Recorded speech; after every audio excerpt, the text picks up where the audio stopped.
how to choose the right cows for selective treatment to control gastrointestinal nematodes in dairy cattle. Hello, Doc.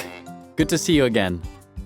Last time we talked about selective treatment to control intestinal worms in my herd. Now I'm curious about how I can pick up the right cows to be treated while safeguarding the efficacy of dewormers. Can you tell me more about it? Well, the criteria that have been considered are lactation stage, milk yield, and fecal testing. Wait a moment. Do I need to take a fecal sample from every single cow in my herd? Hopefully not. Fecal testing is of limited value to select cows eligible for treatment. There are other criteria to consider first. Well, that's a relief. What about parity?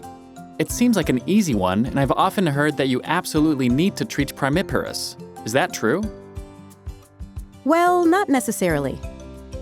Of course, we can be tempted to treat in priority primiparous cows because being the youngest lactating animals, they tend to lack immunity towards gastrointestinal nematodes.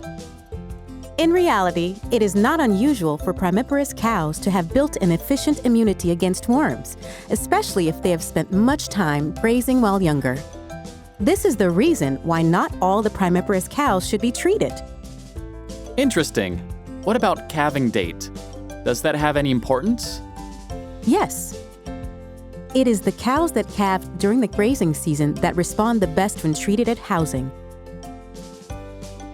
Not the ones that calved during the previous winter and that are at the end of their lactation period.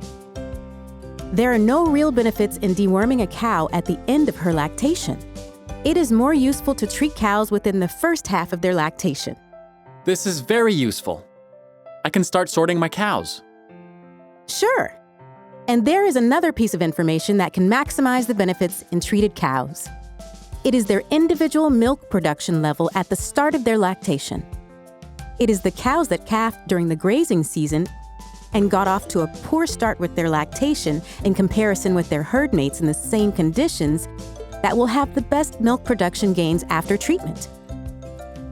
So basically, it's the cow that calves during grazing and is behind the others when starting her lactation that needs to be treated.